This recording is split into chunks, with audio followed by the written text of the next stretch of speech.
सब काम किया, पैकिंग का काम किया, बोरियां उठाई, लोगों के घर में होम डिलीवरीज की। मैं कभी कभी शर्माया नहीं। हाँ, लेकिन लोगों ने मेरा अपमानित भी बहुत मुझे किया, क्योंकि मैं छोटा सा ग्रोसरी मैन था। इतना बड़ा एम्पायर बड़ा किया कि आज, और उसके ऊपर मसाला किंग करके मैंने मुझे शेख के यहाँ से प्रोत्साहित किया गया। यहाँ राई है, जीरा है, अलग तरह के दाल, वीट, सब कुछ है यहाँ। मैं हूँ दुबई के एक ऐसे स्टोर में जो सारे इंडियंस की ग्रोसरी रिक्वायरमेंट फुलफिल करते हैं। अमरावती में एक छोटे से गांव से आए यहाँ के ओनर की स्टोरी ये बताती है कि ये मैटर नहीं करता कि आप कहाँ से आते हैं, पर मैटर ये करता है कि आप लाइफ में कहाँ जाना चाहते हैं। ये उस मॉडेस्ट और हम्बल फैमिली से आते हैं जहाँ अपने लिए स्कूल के लिए नई यूनिफॉर्म तक नहीं खरीद पाते थे। डोर टू डोर फिनाइल की सेल्स करते हुए टुडे ये बन चुके हैं मिडिल ईस्ट के मसाला किंग, क्योंकि आज इनके यूएई में है मोर देन 50 स्टोर्स और ये एम्प्लॉय करते हैं to more than 1500 people.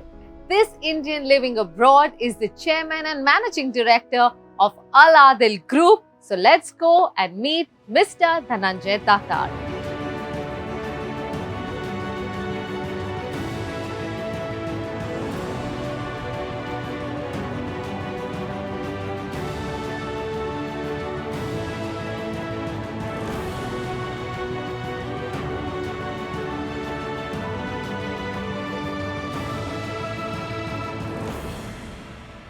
अलादिल Dubai के रहने वालों के लिए ये एक आम सुपरमार्केट होगा, पर यहाँ के रहने वाले इंडियंस के लिए ये सपनों की दुनिया से कम नहीं। और हो भी क्यों ना, यहाँ आपको हर तरह का इंडियन ग्रोसरी आइटम मिलेगा। चेवड़े से लेकर खींचा पापड़ तक, दाल से लेकर चक्की में पीसे हुए आटे तक। यहाँ पर जो भी लोग आते हैं उनको सामान हम जब बेचते हैं, उसके मन और जब उसको खुद का जो पसंदीदा सामान जब उसको मिलता है, उसके चेहरे पे जो खुशी मुझे महसूस होती है, जो उसको सेटिस्फैक्शन महसूस है, उससे मेरा दिल हृदय बहुत बहुत प्रसन्न होता है कि उसको मैंने उसे पसंदीदा सामान उसको दी। वही सबसे मैंने अपने आप को मतलब बहुत कुछ जीता है मैंने, ऐसा मुझे अपने आप को। It's so amazing. ये है फिल्टर कॉफी। मतलब कुछ चीजें ऐसी हैं that you will only find in the regional pockets of India, not always in the metro cities. मतलब मुंबई में भी बहुत सारी चीजें जब मैं यहाँ देख रही हूँ, शायद मुंबई में मुझे इतनी आसानी से ना मिले।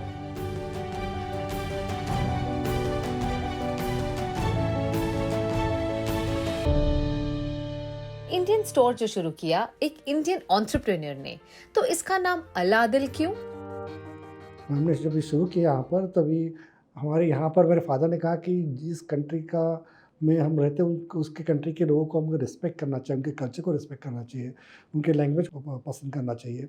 तो अलादिल मतलब अच्छा आदमी, इसलिए हमने अपनी कंपनी का नाम अलादिल रखा। और हमारा ब्रांड का नाम है पीकॉक, जो हमारा देश का नेशनल बर्ड है। तो हमारा सारा ब्रांड पीकॉक के नाम से बिकता है। ये आदिल जो है इतना पॉपुलर हुआ कि आज उसने जो भी मुझे दिया, जितने भी कंट्रीज में मेरा बिजनेस है, वो सब जगह पे आदिल ही उसका नाम है। आज चाहे ही मिस्टर धनंजय दातार एक बहुत ही बड़े और सक्सेसफुल बिजनेसमैन हैं, पर महाराष्ट्र के एक छोटे से गांव से आए छोटे धनंजय की लाइफ बहुत अलग थी। तो मेरे फादर आर्मी में थे, इंडियन एयरफोर्स में। तो उसमें क्या ज़्यादा इतना हाई सैलरी होता नहीं था। हर 2-3 साल के बाद पोस्टिंग हुआ करती थी इधर से दूसरे जगह पे, वही हमारा लाइफ था। तो घर था वो 2 या 3 साल के लिए हमेशा होता था। और उस ज़माने में वॉर टाइम था, टोटल 3 वॉर हमने देखे हुए हैं। तो लोअर मिडिल क्लास के हम लोग थे, अमरावती के वहाँ के रहने वाले। कारंजा लाड़ करके जगह है वहाँ पर, अकोला के पास है। तो वहीं पर हमने पढ़ाई की, क्योंकि मेरे फादर एयरफोर्स में थे, तो उनका हमेशा पोस्टिंग होती थी। तो मैंने अपने ग्रैंड मदर के पास अपनी पढ़ाई की। क्या होता है कि घर के लोग डरते हैं, फादर अभी इसमें गए, कभी घर पे बॉम्ब बीम गिरेगा, रोज़ वॉर होने से अच्छा हो। तो ऐसा आदमी को लगने लगता है ना कि आज नहीं तो कल तो मरना ही है। तो फिर एकदम बिंदास हो जाता है। तो आप अपनी ग्रैंड मदर के साथ रहा करते थे, और स्कूलिंग वगैरह आपने अमरावती में ही की? हाँ, मैंने स्कूलिंग वहीं की हुई है। मेरे पास एक ही यूनिफॉर्म था। मुझे बताने में कोई शर्म नहीं लगती है कि एक ही था, और उसी में हम रहते थे, क्योंकि एयरफोर्स में सैलरी उतनी मिलती थी। और बाद में स्कूल में जाने के लिए कोई अम्ब्रेला बारिश में नहीं होता था, मतलब गोनी को अपने आप पे डाल के लेके जाया करते थे, और पाँव में चप्पल नहीं हुआ करती थी। कभी कभी पाँव में कांटा होता था, तो उस टाइम कुछ बटन नहीं होता, तो एक सेफ्टी पिन होती थी, वो सेफ्टी पिन से वो कांटा निकालने का काम वो ज़रूर करती थी। और बाद में एक स्लेट और जो होता है उसी के ऊपर हमने वो लिख के वो स्कूल में लेके जाते थे। कभी कभी वो पूछ जाया करता था, तो वो गुरुजी बहुत मारा करते थे, मतलब कि उस पे क्यों वो बुझ गया करके। तो मतलब इतना टफ टाइम था कि खाने के लिए क्या कि दोपहर में दाल और रोटी होती थी, सादा तूअर की दाल होती थी, उसको कोई मतलब क्या बोलते हैं उसको, फोड़नी, उसमें तड़का नहीं लगा रहता था, सादी दाल होती थी। तो उसी में हम, हमारे लिए वो पकवान हुआ करता था। बाद में रात को दही होता था, उसमें शुगर नहीं होती थी, तो मैं अपनी मदर को, अपनी ग्रैंड मदर को बोलता था कि इसमें शुगर नहीं है, तो ग्रैंड मदर बोलती थी कि बेटा उसमें शुगर है, ऐसे ऐसे समझ के खाओ और तुम्हें अच्छा लगेगा करके। तो मैं वही हम खा के मैंने अपने ज़िंदगी के 3 साल ऐसे निकाले मैंने। पढ़ाई में बहुत ही वीक था मैं। एसएससी में मैथमेटिक्स में 5 बार फेल हुआ। मार्च का एग्ज़ाम में बैठा तो फेल हुआ, तो अक्टूबर में बैठा तो एक ही मेरा सभी पास हो गया था। खाली मैथमेटिक्स ही है कि जो मेरा सबसे वीक था। और मैंने बिज़नेस शुरू किया तो मैथमेटिक्स में आज भी मैं 2 बार कैलकुलेशन करता हूँ कि अगर समझो मेरे से कोई मिस्टेक तो नहीं हो गई, लेकिन वो मेरे लिए फ़ायदा बन ठहरा कि आदमी को एजुकेशन में भले उसको बहुत से मैथमेटिक्स के ये होते फार्मूलाज होते होंगे, लेकिन जो एक्चुअल फार्मूला होता है वो प्लस माइनस मल्टीप्लाई डिवाइड यही ज़्यादा काम करता है और परसेंटेज काम करता है। तो उसके बाद फिर मैंने दुबई में आने के बाद अपना एजुकेशन पूरा किया। क्रॉप बिजनेस एडमिनिस्ट्रेशन का डिग्री ली मैंने। 97% मार्क्स मिले थे। Oh wow! और ये आपने कौन सी एज में आकर किया यहाँ? यहाँ पर मैं आने के बाद 35 की एज में पूरा काम। 35 की एज में आपने अपनी पढ़ाई खत्म की। Oh that's interesting. मैथ्स में चाहे धनंजय कमजोर थे, पर सपने देखने में बिल्कुल भी नहीं। दुबई में सेटल होने का सपना उनका छोटी उम्र से ही था। मैंने अपना पासपोर्ट 16 साल की उम्र में निकाला। मुझे भी दुबई जाना था कि मेरे फादर दुबई आ चुके थे, और वहाँ से जब मैं देखता था कि लोग दुबई में आते, जाने के बाद एकदम सीधे साधे सिंपल होते थे, और जब आता थे 2 साल के बाद एकदम जीन्स पैंट होता था, टी शर्ट होता था, गोल्डन चेन होती थी, अंगूठी होती थी उसके हाथ में, और ब्रूट का परफ्यूम लगाया रहा हुआ रहता था। तो मैं सोचता था जो भी आदमी गरीब जाता है और अमीर बन के आता है तो ज़रूर बहुत पैसा होता होगा। तो मुझे भी दुबई जाना था, तो मैंने 16 साल की उम्र में मैंने अपना पासपोर्ट निकाला, और मैं 20 साल की उम्र में ही दुबई में आया। जब तक दुबई का सपना पूरा होता, mister Dhananjay started earning by doing door-to-door sales of phenyl bottles.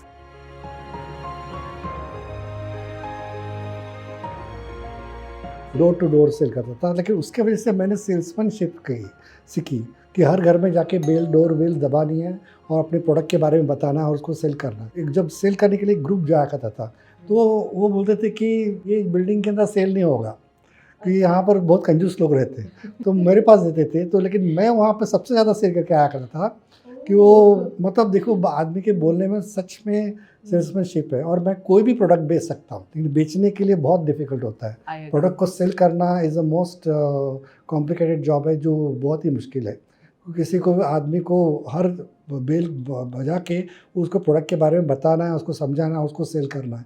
तो हमें अपने मसालों के अंदर सबसे उसको प्रोडक्ट को अच्छे हाई क्वालिटी का बना के उसको अच्छे प्रॉफिट मार्जिन में बेचना, यही मेरा लक्ष्य था। और उसी में मैं बराबर पास हुआ, क्योंकि मेरा जो बेस है वो सेल्समैनशिप में हो, फिनाइल बेच के मैं अपना नॉलेज लिया। What do you think कि सबसे ज़्यादा क्या क्वालिटी चाहिए एक सेल्समैन को, एक कोई भी चीज़ बेचना, जैसे आपने बताया कितना मुश्किल होता है? एक सेल्समैन को जब तक अपना प्रोडक्ट तुम बेच नहीं जाते हो, तब तो उसके पीछे रहना है आपको।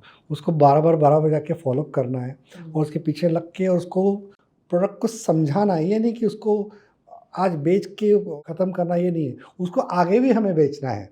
उसको लॉन्ग टर्म के लिए हमें बनाना है कि हमारे पास आज भी जो भी कस्टमर है वो 40 साल पुराने हमारे पास कस्टमर है, कि आज भी वो हमारा प्रोडक्ट ले करते हैं और बहुत कॉन्फिडेंस से बाय करते हैं। तो हमें लॉन्ग टर्म के लिए सोचना है, शॉर्ट टर्म के लिए नहीं कि हम उसको एक बार उसके गले में मार दिया और उसको प्रोडक्ट के लिए बेच के उसी वक्त होके, वो नहीं सोचना है। लॉन्ग टर्म के लिए सोचना है, तब आप सक्सेस होगे। क्योंकि बॉटल पे मुझे कमीशन मिलता था जो 10% कमीशन हुआ करता था, तो उतना मैं जो लड़कियां वहाँ पर बेचा करती थी, जो अपने आप को सबसे अच्छी माहिर सेल्स में, वो उससे भी ज़्यादा सेल करके आता था। लेकिन मुझे वो इतनी खुशी होती थी कि मैं सबका मैंने रिकॉर्ड रोज़ का ब्रेक करता हूँ मैं। फिर उसके बाद उसका फ़ायदा मुझे दुबई में आने के बाद बहुत हुआ। नौकरी पेशा फैमिली से आए एक बिजनेस शुरू करना सिर्फ एक सपने सा ही लगता है, बट नॉट फॉर मिस्टर दातार। कि देखो हम लोग महाराष्ट्रियंस ब्राह्मण्स हैं। हम लोग एकदम टिपिकल लोग होते हैं कि भाई नौकरी करनी है, बिजनेस नहीं करना है। हमारे मतलब हम लोग को महाराष्ट्रियन लोग बिजनेस में ही ऐसे हम लोग सोचते हैं। तो लेकिन हमने वैसा नहीं किया। मेरे फादर ने आके पहले जॉब किया यहाँ पर। तो जॉब करने के बाद 5 साल के बाद जब उनका कॉन्ट्रैक्ट पूरा हुआ तो उन्होंने बोला कुछ तो भी शुरू करते। तो हमने एक छोटा सा ग्रोसरी स्टोर शुरू किया। तो उन्होंने मुझे फ़ोन करके बुलाया कि तुम आओगे क्या करके। तो जो वो काम बोलेगा वो काम करना पड़ेगा। तो फिर मैं 20 साल की उम्र में यहाँ पर आया और मैं 50 किलो की बोरी उठाया करता था। तब मेरा वेट खाली 47 किलो हुआ करता था। इतना पतला हुआ करता था मैं। और बाद में 16 घंटे काम किया करता था। और मैं मिर्ची पाउडर की बैग 47 डिग्री सेल्सियस में बैग अपने कंधे पे उठा के जाके डिलीवरी करके आया करता था। तो इस हम स्पाइसेस के बिज़नेस में हैं और इसी स्पाइसेस के अंदर बिज़नेस में मैं आगे बढ़ूंगा करके ऐसे मैंने सोचा हुआ और सोचे कि अभी मेरा कॉन्ट्रैक्ट पूरा हो गया, करूँ क्या करके। तो उन्होंने सर्वे किया कि यहाँ पर नॉर्थ इंडियन प्रोडक्ट को डिमांड ज़्यादा। तो उन्होंने फिर वो ग्रोसरी शुरू की और नॉर्थ इंडियन प्रोडक्ट उसमें रखे। तो उसका वजह से डिमांड को हमको अच्छा रिस्पॉन्स मिला और उसके उससे शुरुआत हुई। पहले 150 स्क्वायर फीट का शॉप था, उसके बाद हमने शुरू किया। और अभी आपका एवरेज साइज क्या है? 5000 है, 6000 है। और ऐसे कितने स्टोर्स हैं ऐसे 50 स्टोर्स थे हमारे। फादर ने बोला कि हम ऐसे एम्प्लॉय करके काम करेंगे, हम ऐसे ओनर करके काम नहीं करेंगे। तो फादर 700 लेते थे और मुझे 600 देते थे। जब भी काम किया ऐसे एम्प्लॉय करके काम किया। और मैं आज भी जब भी काम करता हूँ तो ऐसे एम्प्लॉय समझ के काम करता हूँ, एक मालिक समझ के काम नहीं करता हूँ। मैं ड्यूटी पे टाइम पे आता हूँ ताकि बाकी स्टाफ टाइम पे आता हूँ। और स्टाफ जब जाता है उनके बाद फिर मैं जाता हूँ। तो फिर उसके बाद उनको लगता है कि नहीं, अपना मालिक भी अपने लिए पहले आता है और बाद में लेट जाता है, ताकि वो उनको भी वो एक डिसिप्लिन है मतलब मिलता है कि नहीं, अपन मालिक से पहले कैसे जाएगा। मिस्टर दातार और उनके पिताजी ने दुबई की सबसे पहली किराने की दुकान शुरू की दुबई में। इंडियन मार्केट में यहाँ पर मोस्टली पूरे केरलाइट हुआ करते थे और वहाँ पर नॉर्थ इंडियन प्रोडक्ट नहीं मिलता था, जैसे पंजाबी, गुजराती, सिंधी, मारवाड़ी वगैरह जो प्रोडक्ट नहीं मिला करते थे। तो उनको केरला वालों को जाके अगर प्रोडक्ट बता तो उनको समझ में नहीं आता था। मैंने उस आइटम में मैंने ध्यान दिया और वो प्रोडक्ट मैंने मंगाना शुरू किया। और मैंने शुरू किया कि उसे गांव के कोई मांगता था मुझे कि मेरे गांव में यार ये अचार मिलता है तो वो मुझे मंगा के दो। मैं उसके गांव से जब वो चीज़ मंगा के देता था तो उसको वो एक अपना सा फीलिंग होता था। उसके बाद वो उसका मैंने दिल जीते लोगों के। और आज भी अपनी सक्सेस का श्रेय वो यहाँ के रहने वाले सिंधीज को देते हैं। यहाँ पर बर दुबई करके है जो वहाँ पर हमने शुरू किया और यहाँ पर पूरे सिंधी लोग रहा करते। सिंधी से पैसे कमाना बहुत मुश्किल है ऐसे लोग बोलते हैं, लेकिन मैंने उसी में मैं सक्सेस हुआ। मैंने जो ज़्यादातर हमारे दुकान में सामान लेने वाली औरतें आया करती थी और सिंधी औरत से पैसे कमाना बहुत मुश्किल है, लेकिन उनको बराबर प्रोडक्ट, मैंने सेल्समैनशिप मेरे में थी, वो प्रोडक्ट मीठा, मेरा बोलने में बहुत मीठापन था और वो मैं बराबर प्रोडक्ट बेच के वो आते थे तो वो कहीं नहीं जाते थे। वो आज भी मेरी दुकान में आज आके वही भाई इधर से ही मैं सामान लूँगी करके एक प्रकार का एक और एक दूसरे एक सिंधी दूसरे 10 सिंधी को तो जरूर जाके बताती क्योंकि सिंधियों के में मतलब पूरा एरिया सिंधी था। तो एक दूसरे के साथ वो आपस में ही उनका कंपटीशन होता है। जरा हाई फाई रहते मैं इस दुकान से मैंने सामान खरीदा और बताते कि भाई ये देखो दुकान में ये सामान अच्छा मिलता है, ऐसे बोलते हैं गॉसिपिंग ज़्यादा होता है सिंधियों में, वो भी पता है। तो वो गॉसिपिंग में मेरा भी नाम हुआ करता था कि भाई इधर सामान अच्छा मिलता है, तू भी जाके वहाँ से लेके आके। तो उसकी वजह से मेरा प्रोडक्ट बहुत अच्छा बिकने लगा।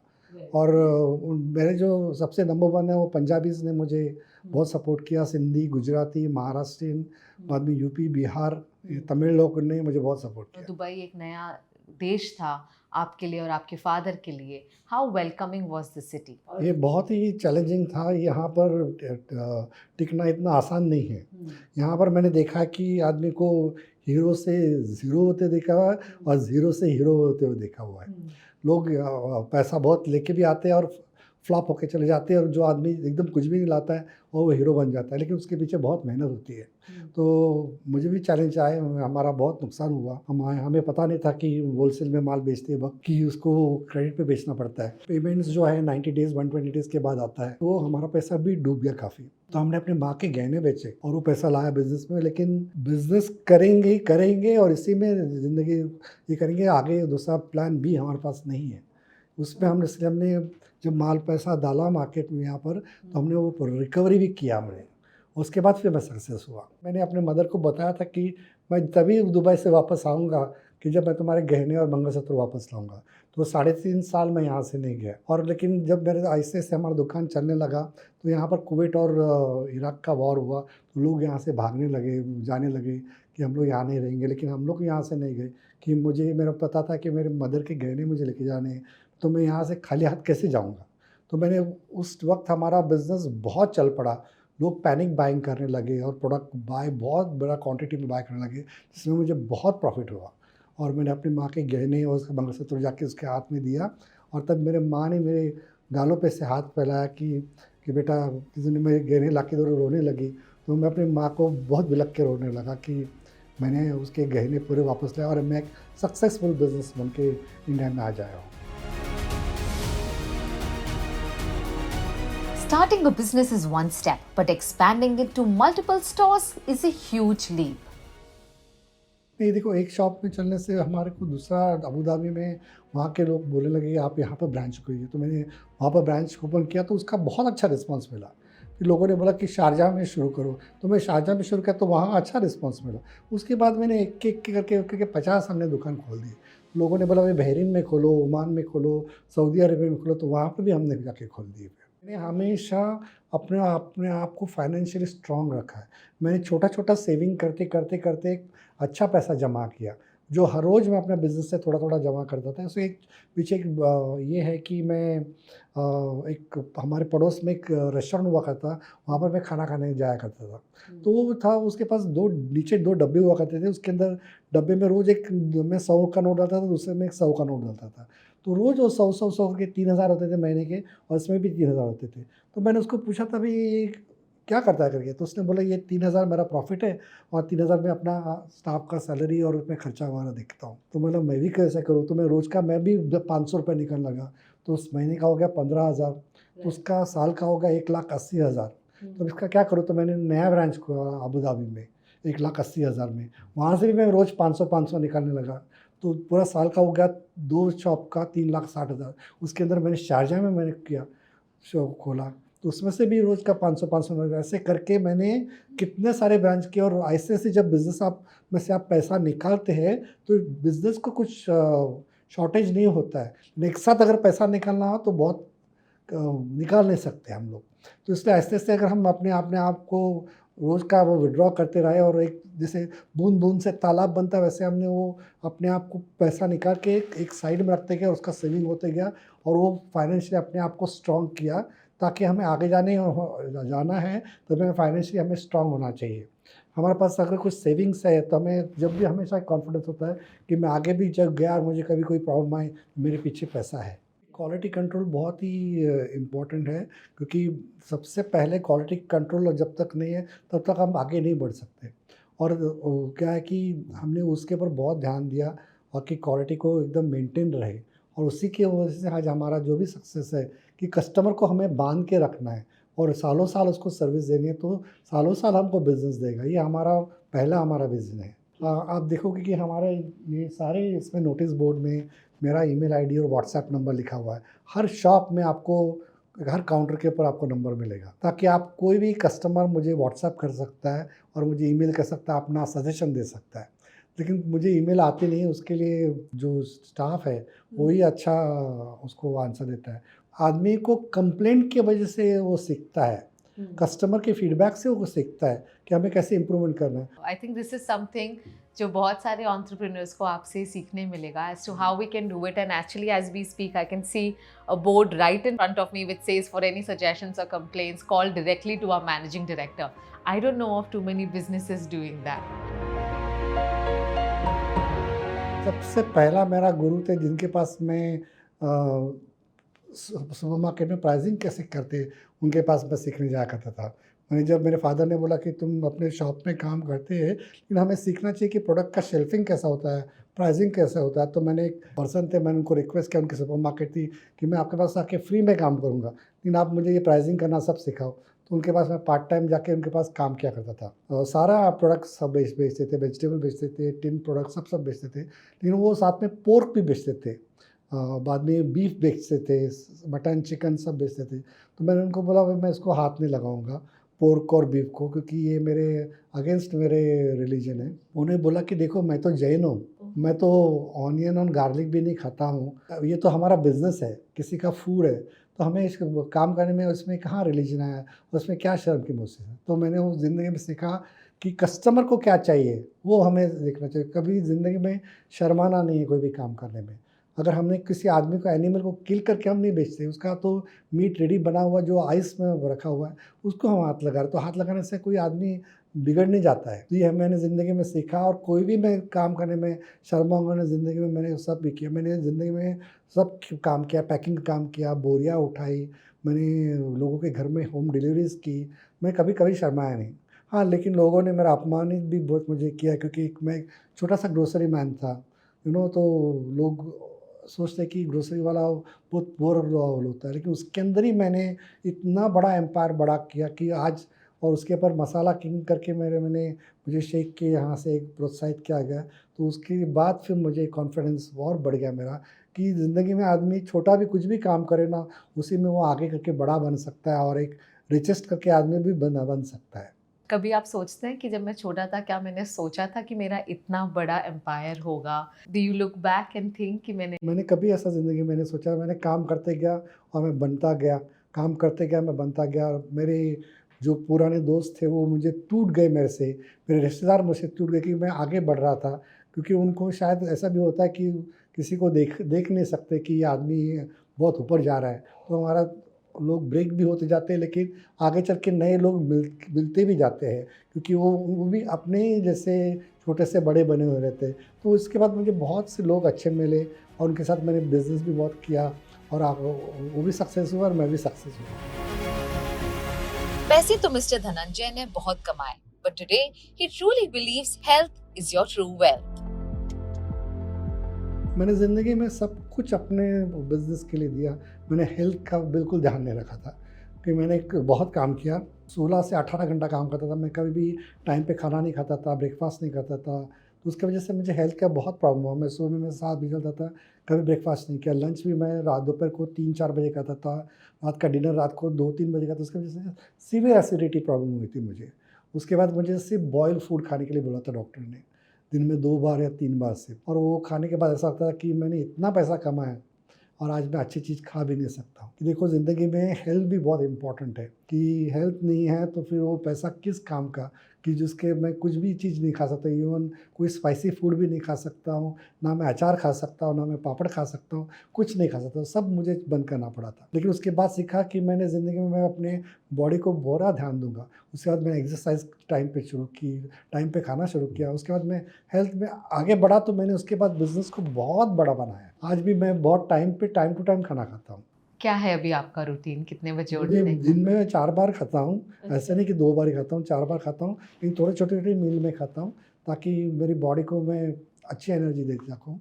और 2.5 आवर में रोज़ एक्सरसाइज करता हूँ, तो उसके लिए मुझे एकदम फ्रेशनेस लगता है। मेडिटेशन करता हूँ, मुझे कोई स्ट्रेस नहीं आता है। आप आज एक ऐसे मुकाम पर है where you realize कि health is wealth, right? क्या ऐसा भी था जैसे आपने बताया कि आप अपने काम की तरफ इतने थे कि ना टाइम से खाना खाना? नहीं, मेरे ज़िंदगी में बहुत स्ट्रेस आया, कि मेरी बीवी ने मुझे बहुत साथ दी मेरी, और मेरी फैमिली ने बहुत मुझे साथ दिया। मेरी बीवी जब भी मुझे कोई तकलीफ़ होती थी तो मैं अपनी वाइफ़ को जाके बताता, वो हमारा पीछे कि नहीं तुम जाओ आगे, कुछ नहीं होगा, सब कुछ बराबर होगा, ऐसा हुआ करती थी। तो उससे मेरा कॉन्फिडेंस बढ़ता था। नहीं तो क्या होता था कि घर के लोग आके बोलते कि नहीं अगर तुम भाई नौकरी करो, वापस से भी अपने को नहीं जमने वाला, ऐसा करके बोलते हैं, तो उसकी वजह से आदमी और टूट जाता है। लेकिन हमारे घर में वैसा नहीं रहा, कि हमारे घर में पीछे रहा कि नहीं है तुम बढ़ना है। स्ट्रेस जो होता है वो 1-2 दिन के लिए होता है, हमेशा के लिए नहीं होता है। जब भी आदमी को प्रॉब्लम आते हैं वो कुछ एक टेम्पोररी टाइम पे होता है, उस टाइम आदमी डिस्टर्ब होता है, लेकिन कुछ दिन के बाद वो आदमी प्रॉब्लम सॉल्व होता है। कि देखो ज़िंदगी में 100% कभी प्रॉब्लम सॉल्व नहीं होता, 90% प्रॉब्लम को सुलझाना पड़ता है, आपको कॉम्प्रोमाइज़ करके ही चलना पड़ेगा। इन दिस जर्नी क्या आप कभी लोनली महसूस करते हो? नहीं, बिल्कुल नहीं, क्योंकि वो लोग जा चुके हैं और नए बहुत आ चुके हैं। तो अभी नए इतने आ चुके हैं कि वो जो हमारे इसमें से और हमारे लेवल के आ गए, मतलब वो भी छोटे से बिज़नेस में से बड़े बने हुए, जो मुझे बहुत सालों से जानते थे और वो हमारे आज फ्रेंड हैं। तो देखो ज़िंदगी में पुराना जाते रहेगा और नया आता रहेगा। हमेशा आगे के बारे में सोचते, पीछे के बारे में पास करके रो के तो फ़ायदा नहीं है। एक्चुअली हम बात करते हैं अमरावती की। अमरावती से जुड़ी क्या यादें हैं आपकी और क्या अभी भी जाते हैं आप वहाँ? हाँ, मैं ज़रूर जाता हूँ, कभी-कभी 2 साल में 3 साल में वहाँ जाया करता हूँ और वहाँ पर हम मंदिर है, वो मंदिर में जाके मैं दर्शन के लिए जाता हूँ। कौन सा मंदिर है और वहाँ पर तुलजा भवानी का मंदिर मेरे मदर के नाम पे बनाया हुआ वहाँ पर है और एक गुरु मंदिर भी है, वहाँ पर भी जाया करता हूँ। कोई खाने पीने की जगह है याद है? हमारे को शेगाव की कचौरी बहुत पसंद है। आपने बताया कि आपके बहुत से फ्रेंड्स जब दुबई से इंडिया जब वापस जाते थे तो एकदम टिप टॉप बनकर जाते थे, तो आपने क्या किया जब आप दोबारा इंडिया गए थे तब? बिल्कुल वैसे टिप गया टॉप था, बन के गए टिप टॉप थे। बन के गया था कि यहाँ पर जो तब वो जो लोग पहले मैं देखा करता था, तो वही मैं बन के गया। आपके पास एक लिमिटेड एडिशन रोल्स रॉयस भी रोल्स है। रॉयस कार्स है, कार्स का मुझे कलेक्शंस बहुत पसंद है मुझे। Okay. बेंटली कार वगैरह है या मर्सिडीज G63 वगैरह, ऐसे सारी गाड़ियाँ रखता हूँ मैं। हमारे बचपन में प्रीमियर पद्मिनी हुआ करती थी और एम्बेसडर गाड़ी हुआ करती थी, दूसरी कोई गाड़ी नहीं हुआ करती थी। तो ये रोल्स रॉयस तो हमारे लिए बहुत बड़ी चीज़ है। हाँ, आपने कोई ऐसी बकेट लिस्ट या कुछ बनाए थे कि मुझे ये अपने सपने पूरे करने हैं और उस हिसाब से आप करते गए या? नहीं, जो मुझे पसंद आते गया वो मैं खरीदते गया। या हाँ। 20 दिन में किसी कंट्री में घूमने तो नई-नई कंट्री में देखना मुझे बहुत पसंद है। मुझे सबसे अच्छी कंट्री लगी है श्रीलंका, जो पूरी ग्रीनरी से लगी हुई थी, वो बहुत ही खूबसूरत थी। और खाना आपको क्या पसंद है सबसे ज़्यादा? मुझे स्पाइसी फूड पसंद है और मैं कोई मसाला बेचता हूँ कि स्पाइसी खाओ ताकि हमारा भी धंधा बिके और बिल्कुल। वेजिटेरियन फूड खाना पसंद करता ओके। आपको ऑफ कोर्स पैसों की बहुत वैल्यू है। किस तरह से आप इंश्योर करते हैं कि आपके बच्चों में भी वही वैल्यूज़ और कल्चर आए, इंस्टिल हो जिस तरह से आप में है? हूँ। मैंने अपने बच्चों को कभी भी हाथ में उनके पैसे तभी दिए अगर उसने कुछ काम किया तो। मैंने कभी भी उनको पॉकेट मनी तभी दिया जब वो काम करेगा तो। हमारे शॉप के अंदर उसने कैशियर का काम किया, कुछ पैकिंग का काम किया तो मैंने उसको पैसे दिए और आज भी मैंने उनको जब भी काम करोगे तो ही पैसा मिलेगा।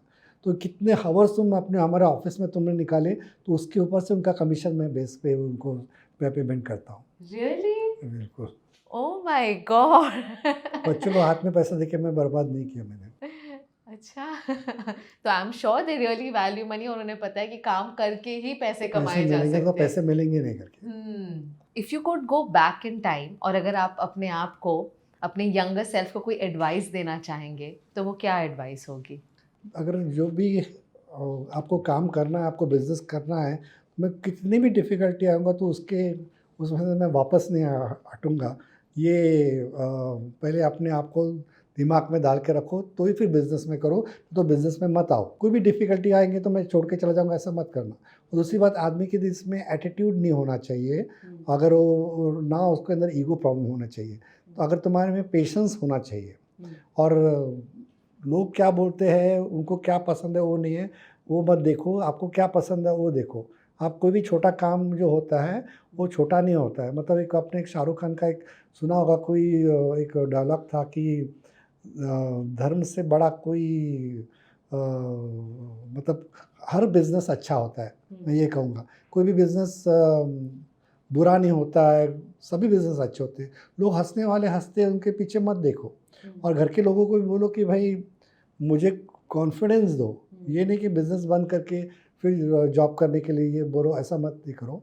और अपने आप के ऊपर गुस्से पे ज़रा नियंत्रण रखो। कोई भी एकदम गुस्सा आए तो आप किसी को फट से बोलते ऐसे मत समझो। और छोटा कस्टमर भी होता है, वो इम्पॉर्टेंट होता है।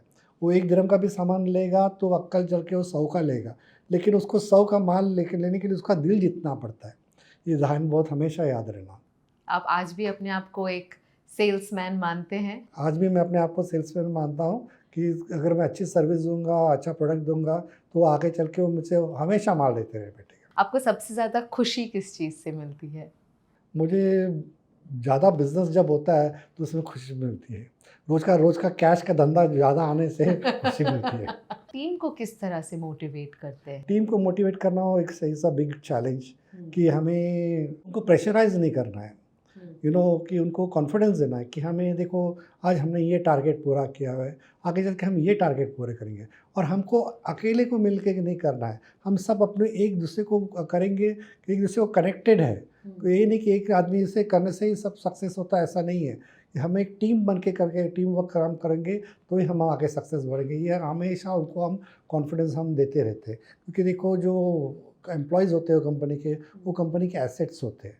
उनको हमें लॉन्ग टर्म पे हमें उनके साथ रहना है, तो उनके साथ दोस्त बन के काम करना चाहिए। हमने ऐसा फायर करने का ये सिस्टम नहीं है, लोग छोड़ के चले जाते हैं, लेकिन हमने कभी इसको खामा का कभी किसी को निकाला नहीं। उसको बोलते हैं कि देखो तुम काम करते नहीं और तुम्हें अगर काम पसंद नहीं है तो तुम छोड़ के चले जाओ, ऐसे सीधा बता देते हैं। लेकिन निकालना ये मुझे बहुत दुख की बात लगती है। तो मैं आपको कुछ चॉइसेस दूंगी, दिस और दैट, आप एक सिलेक्ट कीजिए। अर्ली मॉर्निंग मीटिंग्स पसंद है या late night brainstorming? Early in the morning meeting पसंद है। डिटेल्ड बिजनेस प्लान या spontaneous decision making? Spontaneous decision making. Are you quick with decision? एकदम क्विकली लेता हूँ मैं, ज़्यादा लेट नहीं करता कभी भी। कंफ्यूजन नहीं होता कभी कि ये मैं करूँ ना करूँ?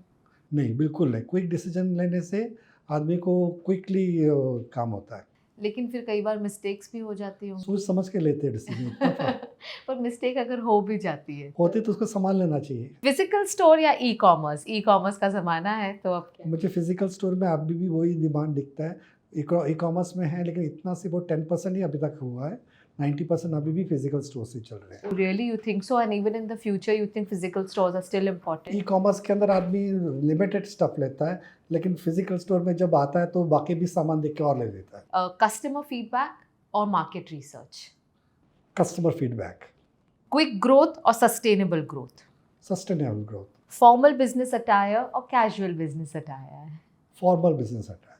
कोई खास वजह? हमेशा ही सब ये चीज़ में, कुछ चीज़ में फॉर्मल तो कुछ चीज़ में कैजुअल भी होना चाहिए, दोनों में भी मिलके चलना चाहिए। एक ही इसमें नहीं हो सकता।